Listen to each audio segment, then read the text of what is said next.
Hello student, in this video lecture we are going to study about the chemistry of class 9th, and the chapter is atoms and molecules and the whole chapter is covered in 3 or 4 videos.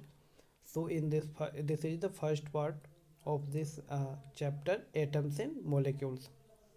First of all, we are going to see about the key concept, that what elements we are going to teach in this chapter. The first topic is law of chemical combination, and the second one is John Dalton's atomic theory. Third one is atoms, ions and chemical formulas. Fourth is mole concept, and our fifth and that is the last topic of this chapter is molar mass and Avogadro concept. So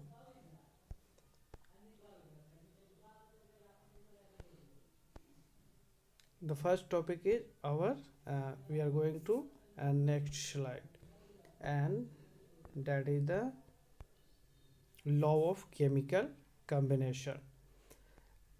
This law was proposed by a French chemist whose name was Antonio Lavoisier in 1774. जो law of conservation of mass है, इस law को एक French chemist Antonio लेवॉइजे के द्वारा 1774 में दिया गया था. According to this law, mass can neither be created nor destroyed in a chemical reaction.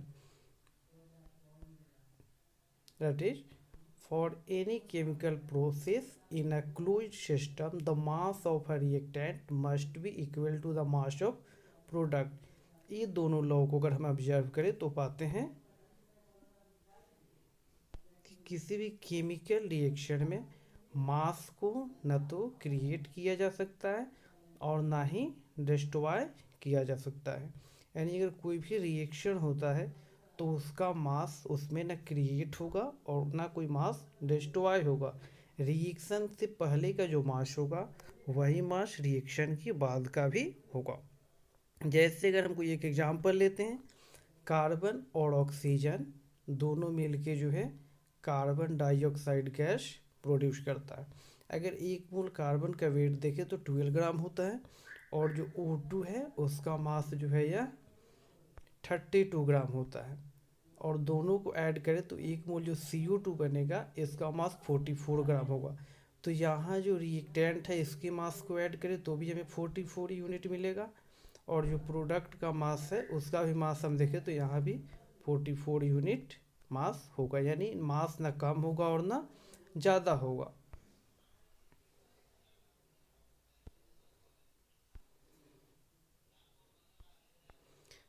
Second law को अगर देखते हैं, law of definite proportion. This law was proposed by Louis Proust in 1799. Law of definite proportion का सिद्धांत जो है यह Louis Proust के द्वारा 1799 में दिया गया था. According to this law, a chemical compound always consists of the same element combined together in the same ratio, irrespective of the method of preparation of the source from where it is found or where it is taken. यानी law of definite proportion जो है यह हमें बताता है कि अगर किसी भी केमिकल कंपाउंड को अगर हम देखें तो वह उसमें जो पाए जाने वाले एलिमेंट हैं उनका रेशियो हमेशा सेम होगा, चाहे वो हम किसी भी मेथड से बनाएं या किसी भी मेथड से उसे ऑब्टेन करें. लाइक अगर हम H2O यानी वाटर का एग्जांपल लेते हैं तो वाटर का फॉर्मूला क्या होता है, H2O. तो यह वाटर किसी भी रिएक्शन के द्वारा हम बनाएं या किसी भी सोर्स से ऑब्टेन करें, हमेशा इसका रेशियो जो होगा वो सेम ही आएगा. जैसे अगर इस H2O में हम देखें तो हाइड्रोजन का मास कितना होता है, तो एक हाइड्रोजन का मास 1 होता है. यहाँ पर H2 है तो इसका मास हो जाएगा 2 रेशियो. ऑक्सीजन का मास कितना होता है, तो ऑक्सीजन का मास होगा 16. यानी रेशियो अगर हम सिंपलेस्ट फॉर्म में जाए तो यह हो जाएगा 1:8. तो यह 1:8 जो है वाटर में यह हमेशा क्या होगा, सेम आएगा. यानी H2O में हम मास का अगर रेशियो देखें तो यह कितना आएगा 1:8। चाहे H2O को हम किसी भी मेथड से प्रोड्यूस करें या किसी भी मेथड से उसको ऑब्टेन करें, तो यह लॉ जो है क्या होगा, लॉ ऑफ डेफिनिट प्रोपोर्शन। यानी लॉ ऑफ डेफिनिट प्रोपोर्शन के अनुसार क्या होगा, किसी भी एलिमेंट में पाए, किसी भी कंपाउंड में पाए जाने वाले एलिमेंट का जो रेशियो होगा वो हमेशा क्या होगा, सेम होगा। और law of conservation of mass को देखिए तो ये क्या बतलाएगा कि यह बताता है कि किसी भी केमिकल रिएक्शन में हम न मास को क्रिएट कर सकते हैं और ना डिस्ट्रॉय कर सकते हैं। कंजर्वेशन का मीन्स क्या होता है, किसी भी चीज़ को संरक्षण करना, बचा करके रखना।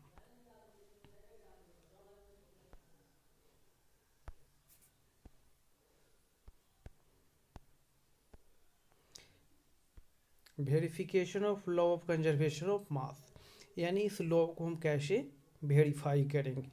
तो वेरीफाई करने के लिए हम कोई केमिकल इक्वेशन, कोई केमिकल एक्सपेरिमेंट लेते हैं। जैसे दिया हुआ है, a solution of sodium chloride and silver nitrate are taken separately in two limbs of an each shaped tube.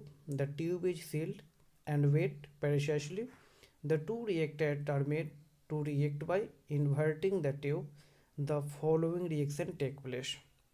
यानी एक ट्यूब लेना है, उसमें क्या लेना है, सोडियम क्लोराइड।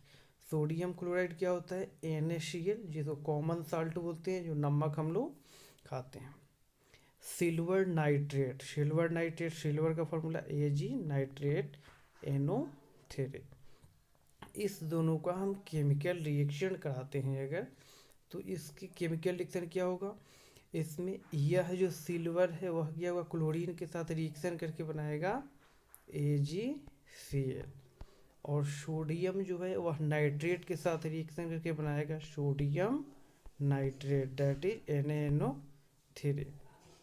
अगर हम दोनों साइड का मास निकालें तो वह क्या होगा, हमें सेम आएगा। यानी कहने का मतलब क्या है कि अगर कोई भी रिएक्शन होगा तो यह जो रिएक्टेंट का मास है और प्रोडक्ट का मास है वो क्या होगा, हमेशा जो है सेम आएगा। यानी यह AgNO3 का मास दो प्लस NaCl का mass is equal to AgCl plus NaNO3 का मास आएगा। यानी weight before the reaction is equal to weight after reaction. तो इस रिएक्शन के द्वारा हम इस लॉ को वेरीफाई कर सकते हैं। अगला लॉ आता है लिमिटेशन। इस लॉ के बारे में और कुछ पढ़ते हैं तो आता है limitation of law of definite proportion. यानी इस लॉ का क्या लिमिटेशन है, कहाँ पे लॉ फॉलो नहीं होगा। This law doesn't hold good when the compound is obtained by using different isotopes of the combining element.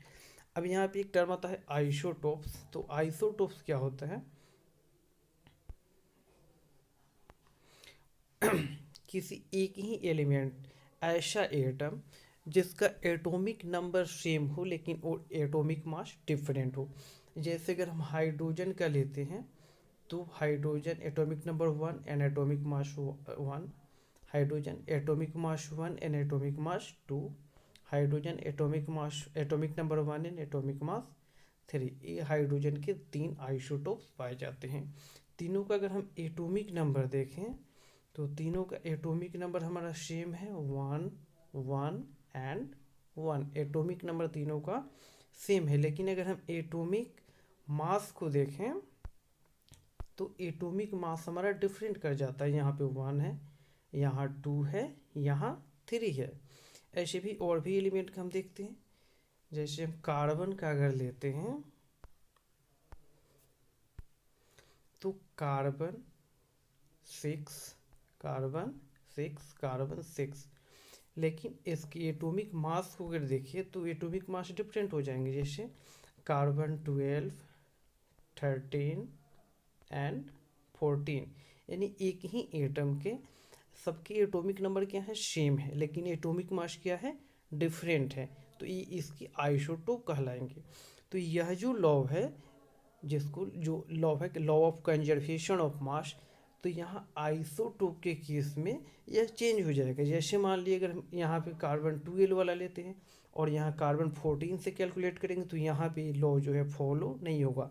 तो यह इस लॉ का लिमिटेशन है कि यह आइसोटोप में जो है यह वर्क नहीं कर पाता है। तो ऐसे ही और पार्ट में हम बने रहेंगे, सारे पार्ट को धीरे धीरे करके हम लोग पढ़ेंगे। और यहाँ पे केवल आपको इसको कंसेप्ट को समझना है।